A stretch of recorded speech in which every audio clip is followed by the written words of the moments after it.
Olá, é um prazer muito grande. Café e Fé, você e eu juntos aqui nesse caminhar, o caminhar da busca do conhecimento do Evangelho do nosso Senhor Jesus Cristo, do Deus que se encarnou para trazer ao homem a libertação da sua escravatura, da escravatura do seu próprio ego, o Deus que se fez carne, habitou conosco e que pela sua graça, mediante a sua obra, ele pode habitar em nós, trazendo as insondáveis riquezas do seu Evangelho. Os links estão aí na tela, na sua tela, youtube.com/PIBLondrina1 e facebook.com/programa Café e Fé, tudo junto.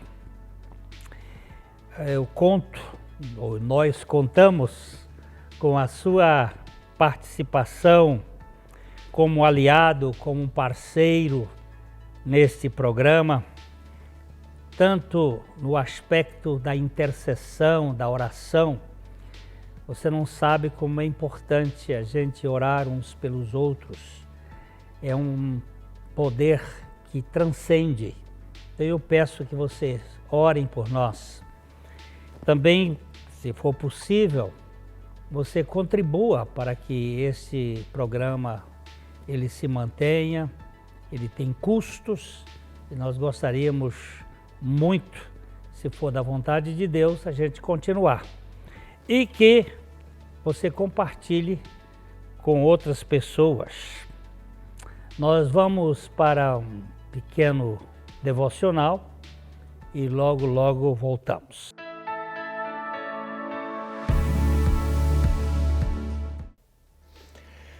Bom dia, meus queridos, que a graça e a paz do nosso Senhor Jesus Cristo esteja sobre vocês, sobre toda a sua família. Nós estamos já caminhando alguns programas falando sobre esse assunto, a verdadeira alegria.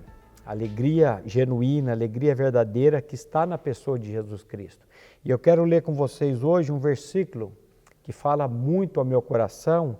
Ele se encontra em 2 Coríntios, capítulo 16, capítulo 4, versículo 16 a 18, quando o apóstolo Paulo, inspirado pelo Espírito Santo de Deus, nos diz assim: por isso não desanimamos, pelo contrário, mesmo que o nosso homem exterior se corrompa, contudo o nosso homem interior se renova de dia em dia, porque a nossa leve e momentânea tribulação produz para nós eterno peso de glória acima de toda comparação, não atentando nós nas coisas que se veem, mas nas coisas que não se veem, porque as coisas que se veem são temporais, mas as que não se veem são eternas. Queria que você depois abrisse esse texto na sua Bíblia e lesse ele na sua casa. Vou repetir novamente, 2 Coríntios capítulo 4, do versículo 16 a 18, o apóstolo Paulo, inspirado pelo Espírito Santo de Deus, nos diz: por isso não desanimamos. Essa palavra desanimamos na língua grega, ekakel, essa palavra significa estar completamente desanimado, estar esgotado, estar exausto. Hoje eu vejo nas pessoas que se dizem cristãs um desânimo, uma desesperança, e a instrução da palavra de Deus aqui para nós é essa: por isso não desanimamos, pelo contrário, ainda que o nosso homem exterior se corrompa, e o nosso homem exterior cada dia ele vai se corrompendo mesmo. Mas ele diz, contudo, o nosso homem interior. Que homem interior é esse, meus queridos? Esse homem interior é a pessoa de Cristo habitando em nós. O homem interior é quando nós nascemos de novo, é quando nós cremos que lá naquela cruz, há 2000 anos atrás, quando Cristo foi crucificado, ele atraiu o nosso velho homem no corpo dele, como diz a palavra de Deus, sabendo isto, que foi crucificado com ele o nosso velho homem, para que o corpo, a natureza do pecado seja destruída, a fim de que não sirvamos mais ao pecado como escravos. Então ele está dizendo aqui, o nosso homem interior, essa vida de Cristo, ela se renova de dia em dia. E depois ele diz, a nossa leve e momentânea tribulação. Jesus diz que nesse mundo nós iremos ter tribulações, nesse mundo nós iremos ter aflições, mas ele diz, tem de bom ânimo, tem alegria. Por quê? Porque ele venceu o mundo. E ele habitando em nós, a Bíblia diz que nós somos mais do que vencedores. Então ele usa essa expressão. Aqui nesse mundo, a nossa leve e momentânea tribulação vai produzir em nós um eterno peso da glória acima de toda comparação. E ele encerra dizendo, pare de atentar para as coisas que se veem. Não atentando nós nas coisas que se veem, mas nas coisas que não se veem. Por quê? Porque as que se veem são temporais, mas as coisas que não se veem são eternas. Eu quero dizer para você nessa manhã, não fica olhando para esse mundo, para as coisas desse mundo. A palavra de Deus diz que a nossa pátria está no céu, de onde aguardamos o Salvador. Olhe para o Senhor, aprenda a entregar a sua vida diante dEle. Tenha um contato diário com a palavra de Deus, para você estar sendo tratado por meio da palavra e a verdadeira alegria invadir o seu coração e a sua vida. Eu termino saudando vocês com a graça e com a paz do nosso Senhor Jesus Cristo e até o próximo programa, se Deus quiser. Fique agora com o pastor Glênio.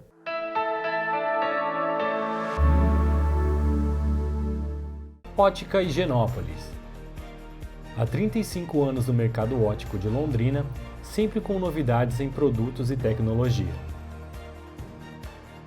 Nossa equipe está preparada para dar uma verdadeira consultoria, facilitando a escolha de seus óculos para correção ou proteção solar. Ajuste de óculos personalizados, respeitando o conforto e anatomia do seu rosto. Ótica Higienópolis. Avenida Higienópolis, 346, em Londrina.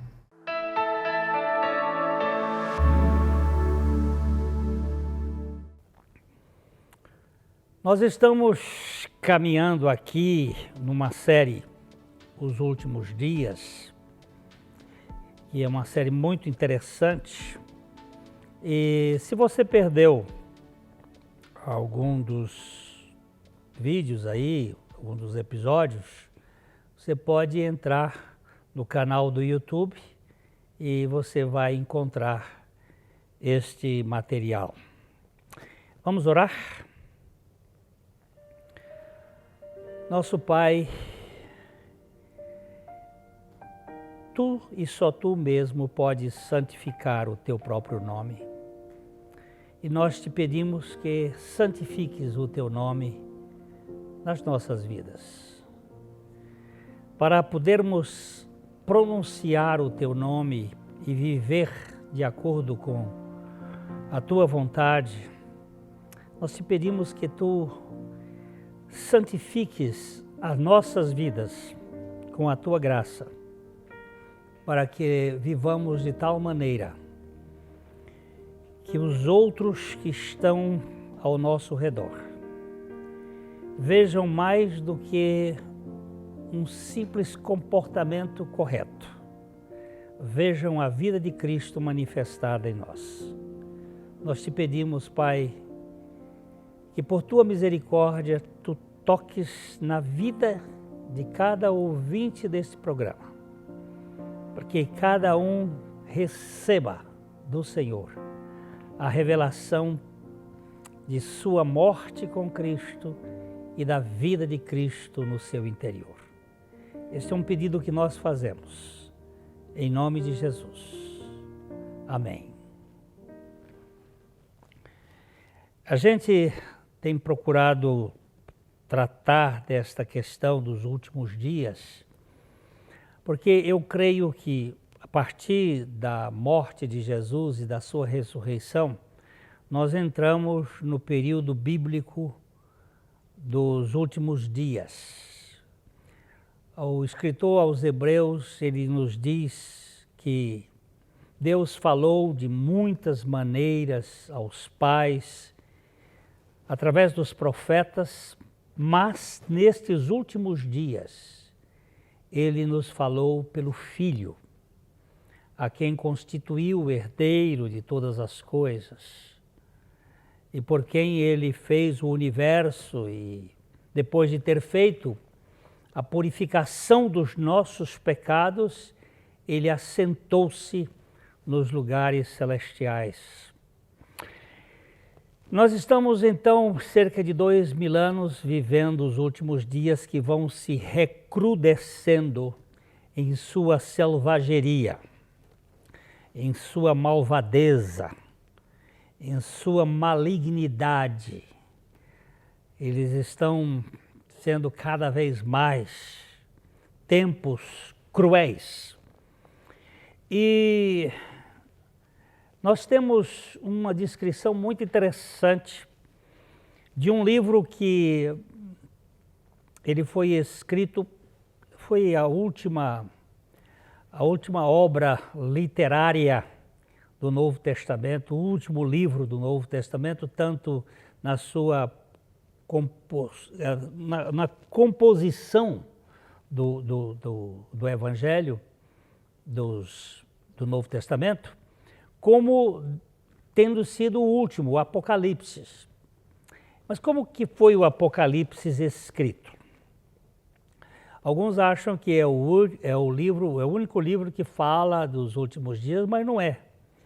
A primeira pessoa que falou dos últimos dias na Bíblia foi um profeta pagão, foi Balaão, aquele profeta que falou tanto da estrela que iria conduzir os magos até o nascimento de Jesus, como dos últimos dias, falando do que iria acontecer com o povo moabita.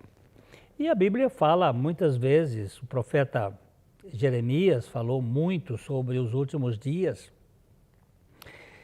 E eu acho e creio perfeitamente, como muitos estudiosos veem, que os últimos dias começaram ali com Jesus e eles vêm vindo até agora, estamos, eu acho, no final. É o que eu creio. Mas o livro de Apocalipse, ele trata do que iria acontecer. E o livro do Apocalipse tem 3 verbos: aquilo que foi, aquilo que é e aquilo que havia de vir. O primeiro capítulo fala do que foi, do que Cristo fez, da obra de Cristo, do sacrifício e daquilo que ele realizou. O capítulos 2 e 3 ele fala das coisas que são, e está falando das igrejas. As 7 igrejas, elas representam os 7 períodos da história, desde a igreja nascente, Éfeso, até a igreja poente, a igreja de Laodiceia. E dali para frente, do capítulo 4 em diante, ele fala das coisas que hão de ser. E estava falando do sucessivo acontecimento que iria chegar no final dos tempos. Mas como foi que João escreveu este livro?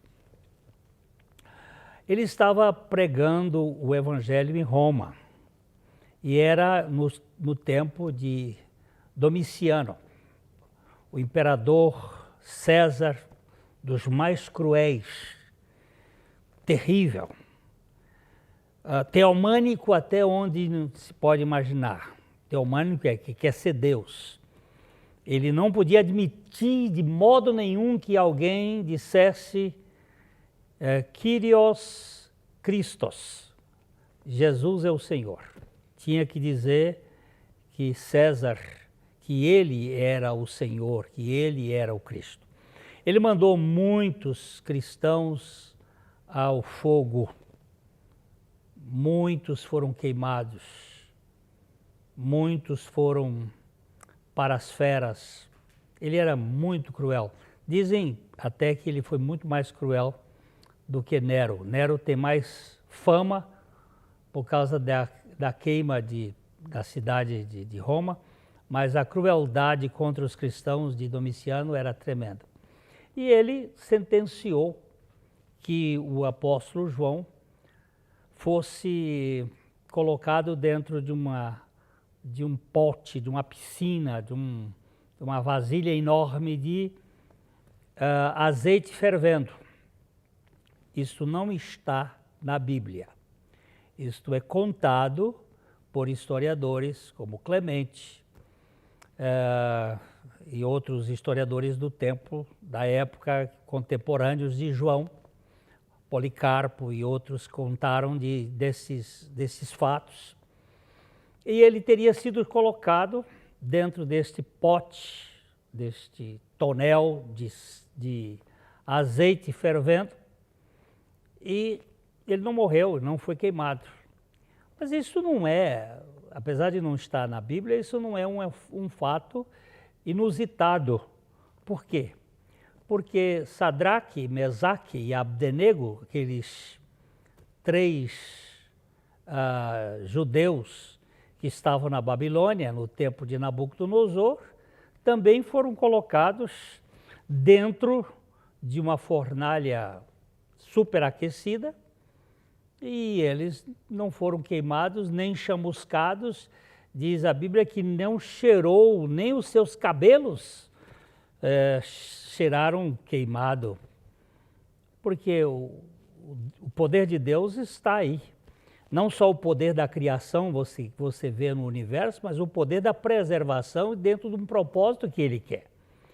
João teria saído do banho de azeite fervendo, incólume, sem nenhuma marca. Aí o Domiciano ficou muito perturbado e mandou para a ilha de Patmos, que era uma ilha totalmente isolada, sem nenhuma árvore, sem nada, e para que ele morresse lá à míngua. E quando ele chegou lá em Patmos, ele ficou vagando, andando por lá, e Deus trouxe a revelação daquilo que seria as coisas dos últimos dias e esse tempo. E se você me esperar, eu volto já já para a gente continuar nesse papo.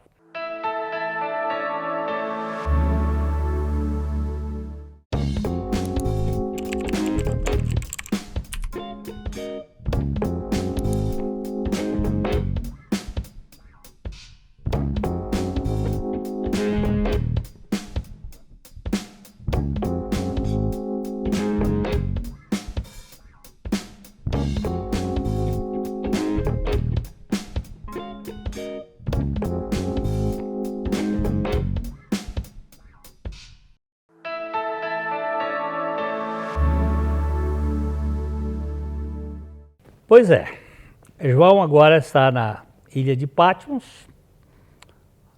sozinho, para que ele ali morresse, e o Espírito Santo faz uma visita a ele, e Jesus se revela, a Trindade se reúne ali com ele, e ele passa a ter uma visão das coisas, como eu disse, das coisas passadas, das coisas presentes, da história da igreja e das coisas futuras.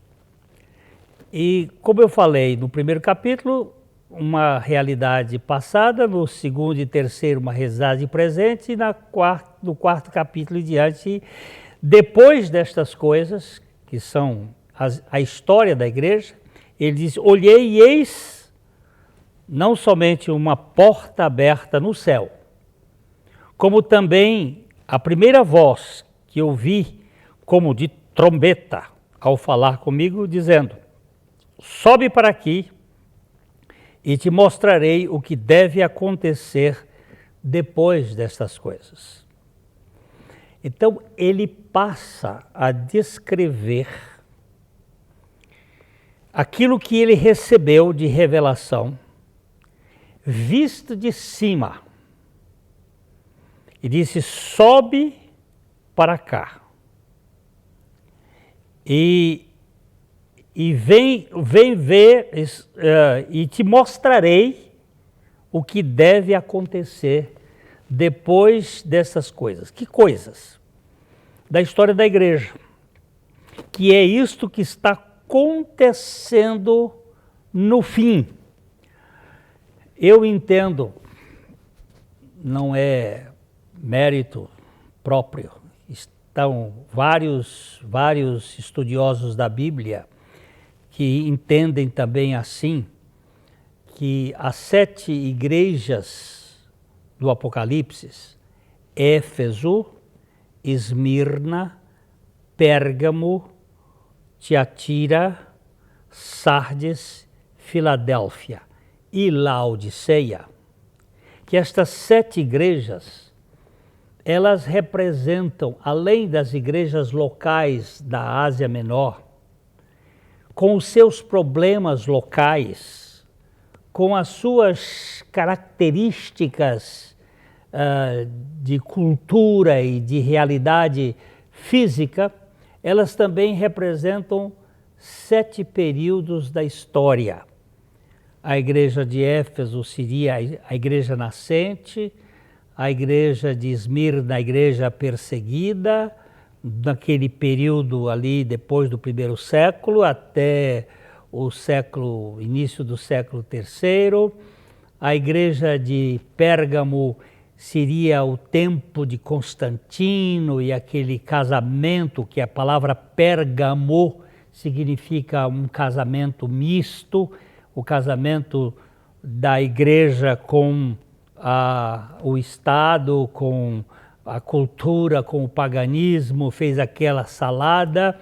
A igreja de Tiatira seria o período da formação do catolicismo lá para o 4º, 5º século. A igreja de Sardes, ali o período que vai para o protestantismo iniciante. A igreja de Éfeso de Filadélfia vem aí para o século 17, 18 e a igreja de Laodiceia, o momento em que hoje estamos vivendo, ela vem aí do final do século 19 até agora. É a igreja que diz assim: de nada tenho falta, estou abastado, a sua liderança é autossuficiente, e Jesus está do lado de fora, batendo, querendo entrar para ceiar. Esta visão da história da igreja, depois destas coisas, olhei. Parece que tudo indica que daqui para frente é que está terminando o período da história da igreja, depois dessas coisas. E nós temos hoje uma visão assim da chamada pós-modernidade, uma igreja que nem é propriamente igreja, ela é mais um ajuntamento cultural com certas formalidades eclesiásticas, mas falta a pessoa de Jesus Cristo. Em muitas comunidades que estão por aí, Jesus aparece como Pilatos no credo. Ele simplesmente é mencionado, mas ele não é a centralidade, ele não é a realidade, ele não é aquele Salvador de fato. Ele é um nome, tem músicas, tem cânticos, tem coisas, mas... Então, daqui para frente ele vai mostrar o que vai acontecer.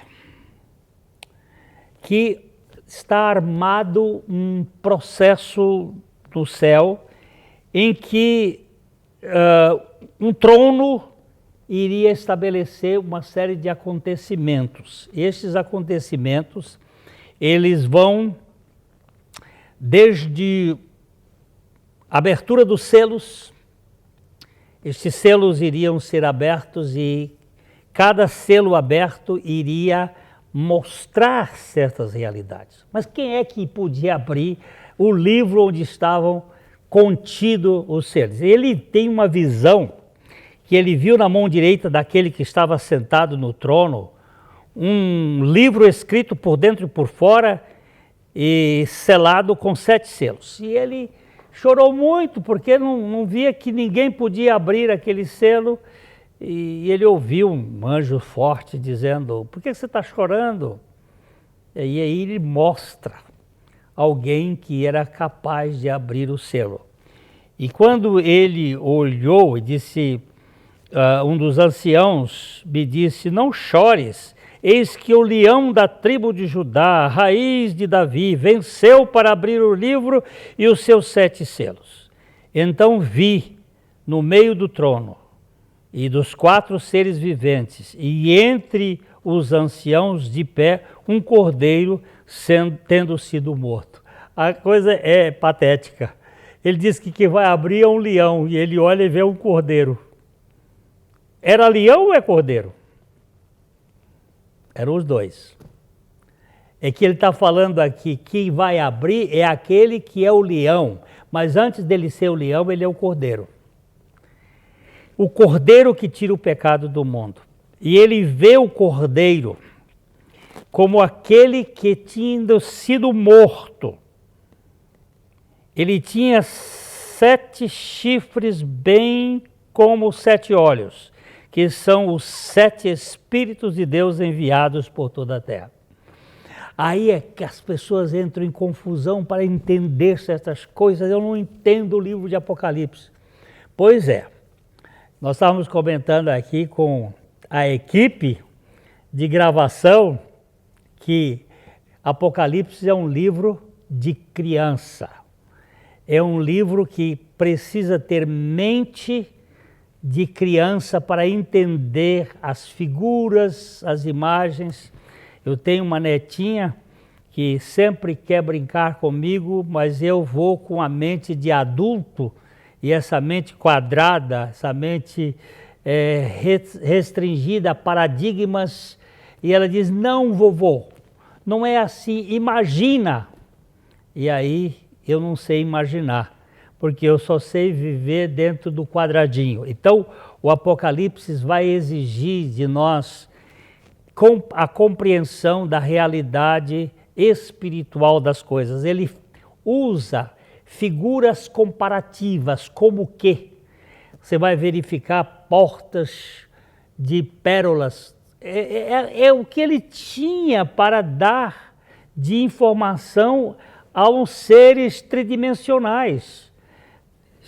Ruas de ouro, coisas que são para que nós entendamos, cavalo preto, cavalo isso, para entendermos o que é esta realidade. Mas o que o livro está explicando é que vai haver no campo espiritual uma grande batalha, e essa batalha precisa ser travada de modo espiritual.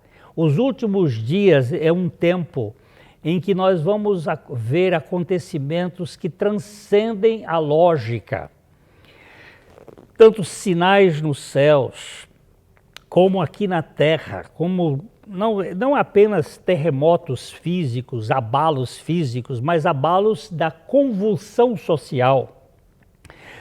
Questões de fomes, de pestes, de doenças, de iniquidade. E ele vai usar muitas figuras para mostrar que os últimos dias serão tempos realmente muito agressivos, violentos, mas sempre haverá uma alternativa para aqueles que esperam no Senhor, para aqueles que têm a sua vida postas nas mãos do Senhor. E aqui que eu quero chamar a atenção para você.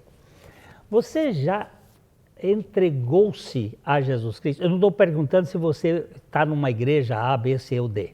É se você tem uma experiência de novo nascimento. Porque Jesus falou para Nicodemos, um religioso de ponta, um homem que era professor de Bíblia, se alguém não nascer de novo, não pode ver o reino de Deus. Então, não é porque pertence à igreja que você é nova criatura. É porque você foi crucificado com Cristo e ressuscitou com Cristo. Paulo foi muito claro. Porque eu, mediante a lei, morri para a lei, para pertencer a Deus. Porque eu estou crucificado com Cristo e vivo não mais eu, mas Cristo vive em mim. Essa é a questão que você tem que responder, para que você possa sair dessa cultura tenebrosa da serpente e entrar na cultura do cordeiro. Você precisa nascer de novo, porque ele veio para isso. Que Deus abençoe a sua vida e eu vou ainda daqui para frente falar sobre esses assuntos, porque se você não tem essa experiência, eu gostaria que vocês pensassem nisso, porque só Jesus Cristo pode trazer salvação à humanidade. Fica aqui meu abraço e até a próxima.